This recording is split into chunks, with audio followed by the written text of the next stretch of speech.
Good day, ladies and gentlemen of YouTube, and welcome back to Team Fortress 2. And today, going to be doing some scout gameplay on various maps with my primary weapon being the Babyface's Blaster. And my secondary and melee weapons, I have no idea what they're going to be. They're just going to be there to serve their purpose of helping me along my adventurous journeys on various maps in Team Fortress 2. And let's not waste any more time because I want to talk about the Babyface's Blaster today. So to start off this fruit salad of mirth today, we're going to be looking at the changes that were made to this gun recently. As you might know, a couple weeks ago I did an update video based on the changes made to the Babyface's Blaster, and a bit after that, the changes made to the Amputator for the Medic.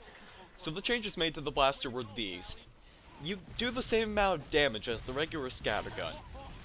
Now on hit, this stayed the same, this wasn't exactly a change. If you hit an enemy, then you gain a little bit of boost. And once your boost meter is full, you can charge at an extremely fast speed. I think it's like 35% faster than a regular scout? I'm not entirely sure. Now the downsides to this weapon are, you get a lower clip size, you only get 4 shots to work with, so you gotta make them count.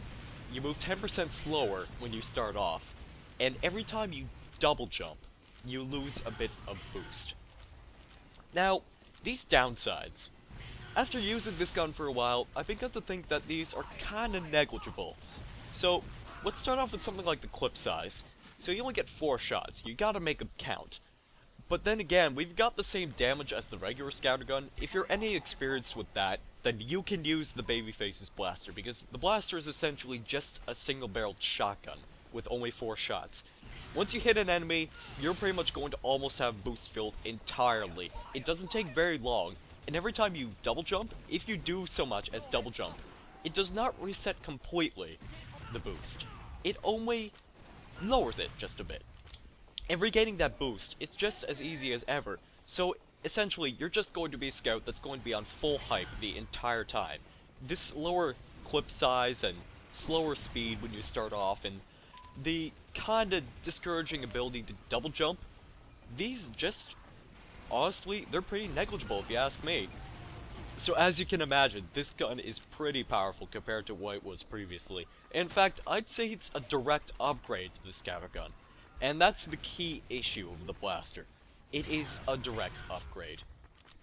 I mean, with the points I made about how the downsides are pretty much negligible, you can just go around the Babyface's Blaster and just say, hey, look at me, I can run around as fast as I can. You can't do anything about that, and I could kill you just as easily as I would with the regular scattergun. So, this weapon does obviously require a nerf, and I'm going to pretty much agree with everyone else on it, it's overpowered. So, I had a couple of nerf ideas floating around here. The first nerf idea is this. Upon single jump, how about the speed boost is reduced just a bit, as much as it would on double jump? So it would highly discourage jumping, rather than just, slightly discouraging it in the current Babyface's Blaster. Now my second nerf idea is upon double jump, the meter resets completely. This is kind of retrospective on what the Babyface's Blaster was like before the Manhattan update. And now my third idea, hear me out on this one, I think it might be the best. It disables your ability to double jump completely. So you're probably thinking to yourself, but this is a core mechanic of the Scout.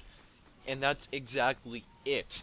The core mechanic of the Scout is he goes twice as fast as any other class. And if he can go as about thrice as fast as any other class, I think it would be only fair to remove his ability to double jump. Now, here's something interesting. An interesting connection I made is, if this change was made, let's say you put on the Atomizer.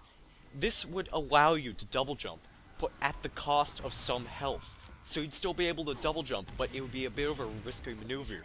And even then, you could probably still lose a bit of boost every time you jump. So, those are my nerf ideas that were just kinda hanging around in midair. I picked them out of the sky, and I put some salt on them, I ate them, I crapped them out, and I said, that tasted like it needed a nerf, So if any of you like my nerf ideas, or you want to share some nerf ideas of your own, go right ahead and mention it in the comments section. Let's have a little discussion, because I like having discussions with you guys. It keeps us all open together in this kind of field of conversation, and perhaps we can maybe even get Valve to get a nerf for this weapon. At least I'm pretty sure enough people have been trying to tell Valve that this gun is pretty overpowered, but seeing as how Team Fortress 2 has been on the back burner of Valve's kitchen stove lately, I think it might be best that if we can at least get this change, and then not complain about anything else, then maybe Valve can finish the other projects that they're currently working on. That being said, thank you guys very much for watching, and I guess I will see you in the next video. Have a great day or evening. Goodbye.